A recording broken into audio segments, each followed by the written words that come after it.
बोलो शिव पुराण की जय, शिव पार्वती माता की जय। अब हम सुनेंगे रुद्र संहिता का तृतीय खंड, जिसमें शिव और पार्वती की बातचीत, शिव का पार्वती के अनुरोध को शिव स्वीकार करना। बोलो हर हर महादेव की जय। ब्रह्मा जी कहते हैं, नारद, परमात्मा हर की यह बात सुनकर और उनके आनंददायी रूप का दर्शन पाकर पार्वती को बड़ा हर्ष हुआ। उनका मुख प्रसन्नता से खिल उठा। वे बहुत सुख का अनुभव करने लगी। फिर उन महासाध्वी शिवा ने अपने पास ही खड़े हुए भगवान शिव से कहा।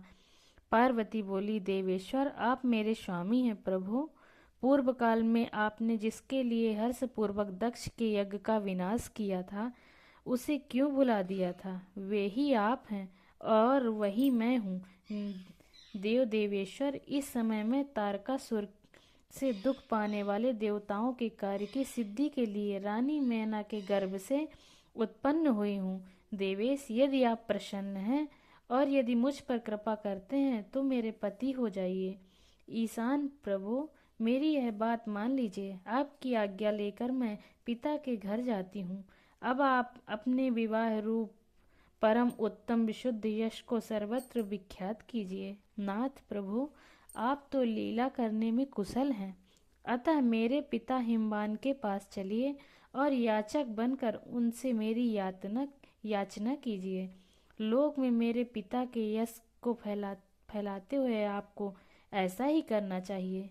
इस तरह आप मेरे संपूर्ण गृहस्थाश्रम को सफल बनाइए। अब जब आप प्रसन्नता पूर्वक ऋषियों से मेरे पिता को सब बातों को जानकारी कराएंगे, तब मेरे पिता अपने भाई बंधुओं के साथ अपनी आज्ञा का पालन करेंगे, इसमें संदेह नहीं है। जब मैं पहले प्रजापति दक्ष की कन्या थी और मेरे पिता ने अपने हाथ में मेरा हाथ दिया, उस समय आपने शास्त्रोक्त विधि से विवाह का कार्य पूरा नहीं किया।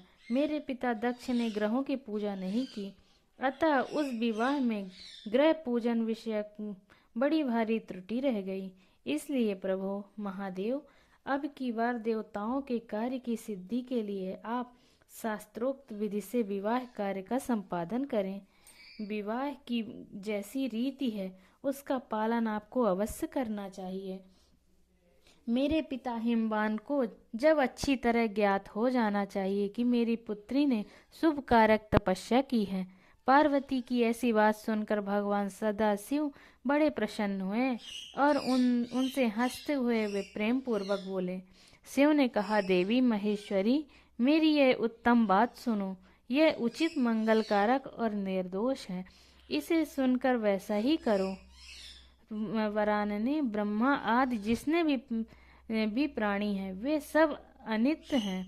भामिनी, यह सब तो कुछ दिखाई देता है, इसे नश्वर समझो। मैं निर्गुण परमात्मा ही गुणों से युक्त हो एक से अनेक हो गया हूँ। जो अपने प्रकाश से प्रकाशित होता है, वही परमात्मा में दूसरों के प्रकाश से प्रकाशित होने वाला हो गया। देवी, मैं स्वतंत्र हूँ, परंतु जिसने मुझे परतंत्र बना दिया, समस्त कर्मों को करने वाली प्रकृति एवं महामाया तुम ही हो। यह संपूर्ण जगत माया में ही रचा गया है। मुझ सर्वात्मा परमात्मा ने अपनी उत्तम बुद्धि के द्वारा इसे धारण मात्र कर रखा है। सर्वत्र परमात्म भाव रखने वाले सर्वात्मा पुण्यवानों ने इसे अपने भीतर सींचा है।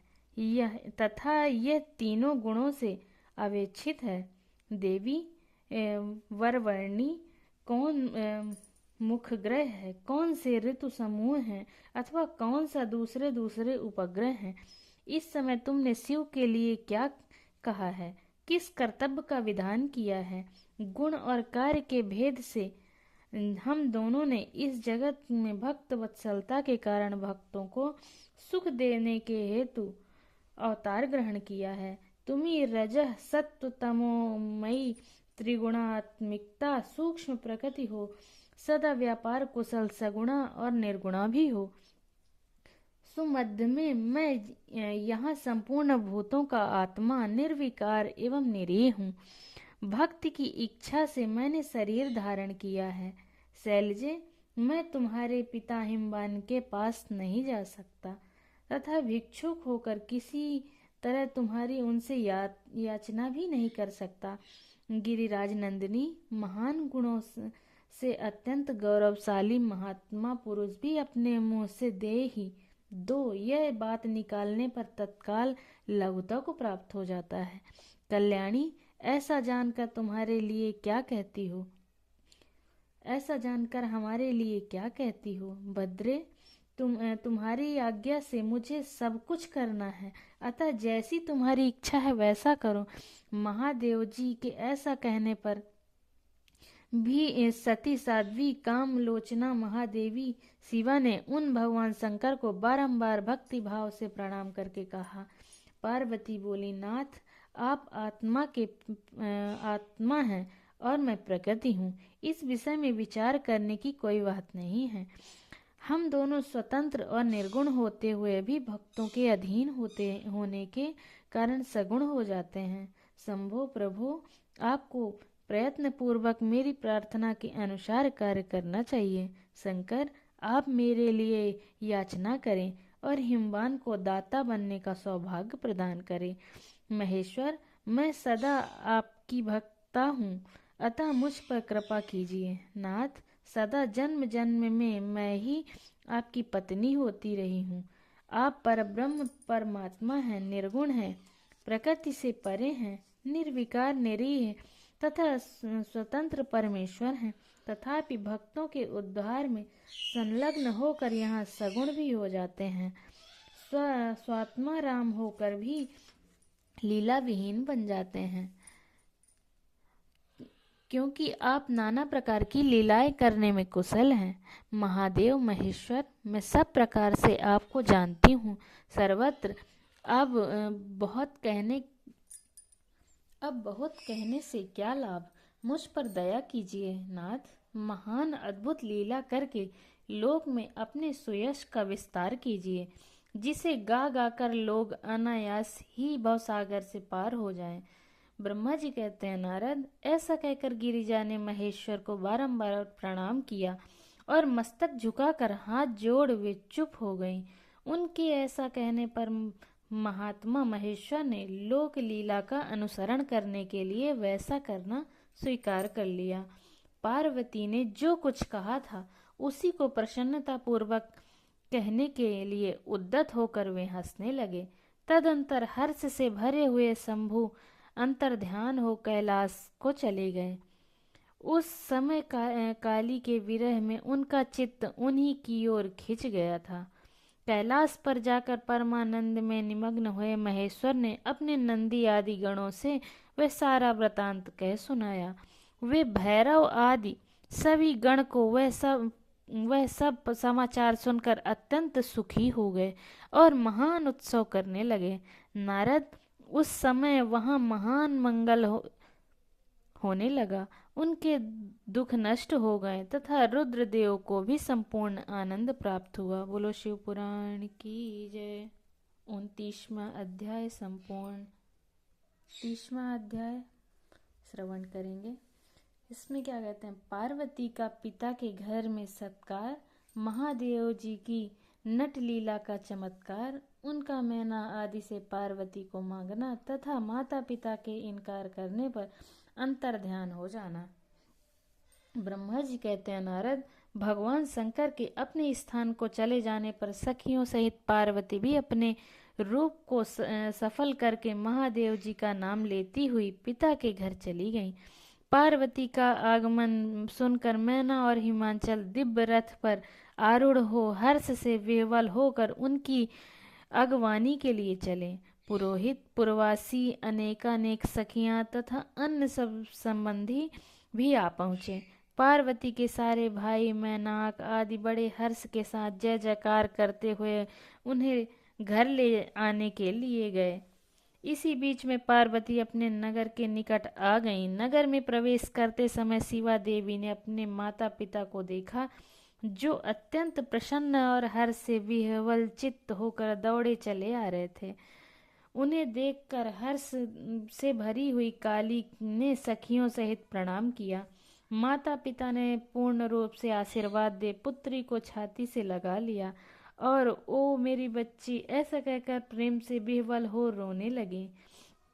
तत्पश्चात अपने घर की दूसरी दूसरी स्त्रियां तथा भाभियों ने भी बड़ी प्रसन्नता के साथ प्रेम पूर्वक उन्हें भुजाओं में भरकर, बेटा देवी, तुमने अपने कुल का उद्धार करने वाले उत्तम कार्य को अच्छी तरह सिद्ध किया है। तुम्हारे सदाचरण से हम सब और पवित्र हो गए। ऐसा कहकर सब लोग हर्ष के साथ पार्वती की भूरी भूरी प्रशंसा करते हुए उन्हें प्रणाम करने लगे। लोगों ने चंदन और सुंदर फूलों से शिवा देवी का सानंद पूजन किया। उस अवसर पर विमान पर बैठे हुए देवताओं ने पार्वती को नमस्कार करके उन पर फूलों की वर्षा करते हुए स्तुति की। नारद, उस समय तुम्हें भी एक सुंदर रथ पर बिठाकर ब्रह्मा आदि सब लोग नगर में ले गए। फिर ब्राह्मणों, सखियों तथा दूसरी स्त्रियों ने बड़े आदर के साथ शिवा का घर के भीतर प्रवेश कराया। स्त्रियों ने उनके ऊपर बहुत सी वस्तुएं निछावर की। ब्राह्मणों ने आशीर्वाद दिए। मुनीश्वर पिता हिमवान और माता मेनका ने बड़ी प्रसन्नता हुई।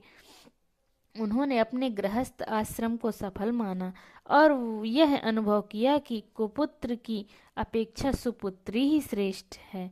गिरिराज ने ब्राह्मणों और बंदीजनों को धन दिया और ब्राह्मणों से मंगल पाठ करवाया।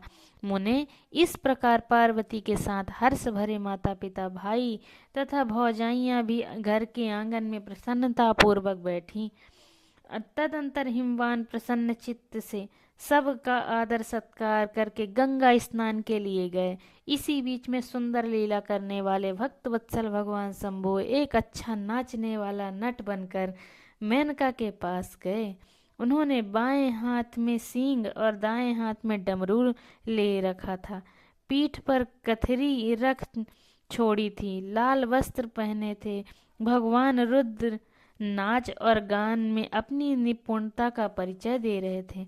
सुंदर नट का रूप धारण किए हुए भगवान शिव ने मेनका के पास बैठी हुई स्त्रियों की टोली के समीप सुंदर नृत्य किया और अत्यंत मनोहर नाना प्रकार के गीत गाए। उन्होंने वहां सुंदर ध्वनि करने वाले श्रृंग और डमरू को भी बजाया तथा नाना प्रकार की बड़ी मनोहारिणी लीला की। नटराज की इस लीला को देखने के लिए नगर के सभी स्त्री पुरुष तथा बालक और वृद्ध भी सहसा वहां आ पहुंचे। मुने, इस सुमधुर गीत को सुनकर और इस मनोहर उत्तम नृत्य को देखकर वहां आए हुए सब लोग तत्काल मोहित हो गए। मैना भी मोही गई। इधर पार्वती ने अपने हृदय में भगवान शंकर का साक्षात दर्शन किया। वे त्रिशूल आदि चिन्ह धारण किए हुए अत्यंत सुंदर दिखाई देते थे।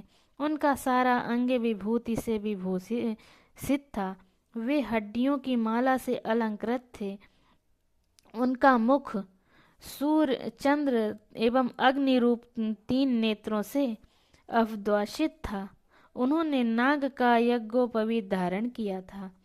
उनके उस सुरम्भ रूप को देखकर दुर्गा प्रेमावेश से मूर्छित हो गई।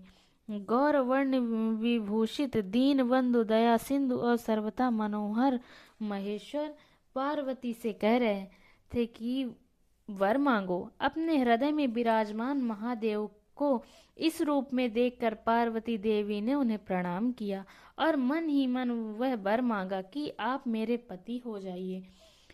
प्रीति युक्त हृदय से शिवा को वैसा कल्याणकारी वर देकर वे पुनः अंतर ध्यान हो गए और वहां पूर्ववत भिक्षा मांगने वाला नट बनकर उत्तम नृत्य करने लगे।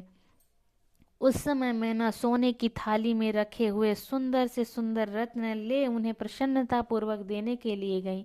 उनका वह ऐश्वर्य देखकर भगवान शंकर मन ही मन बड़े प्रसन्न हुए, परंतु उन्होंने उन रत्नों को स्वीकार नहीं किया। वे भिक्षा में उनकी पुत्री शिवा को ही मांगने लगे और पुनः कौतुक व सुंदर नृत्य एवं गान करने को उद्यत हुए।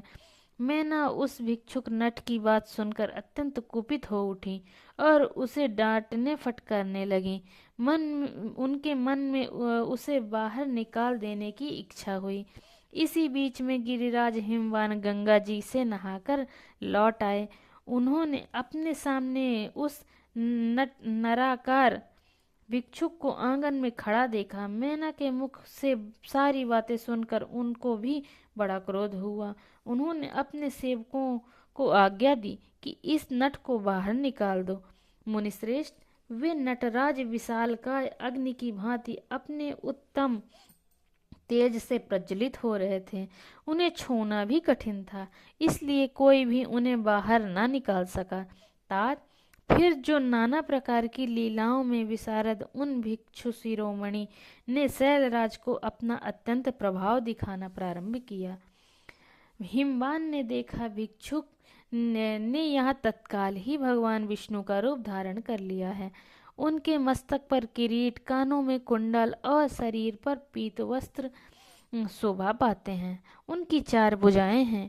हिमवान ने पूजा के समय गदाधारी श्री हरि को जो जो पुष्प आदि चढ़ाए थे, वे सब उन्होंने भिक्षु के शरीर और मस्तक पर देखे। तत्पश्चात गिरिराज ने उन भिक्षु शिरोमणि को जगत सृष्टा चतुर्मुख ब्रह्मा के रूप में देखा। उनके शरीर का वर्ण लाल था और वे वैदिक सूक्त का पाठ कर रहे थे। तदंतर शैलराज ने उन कौतुकधारी नटराज को एक क्षण में जगत के नेत्र रूप सूर्य के आकार में देखा।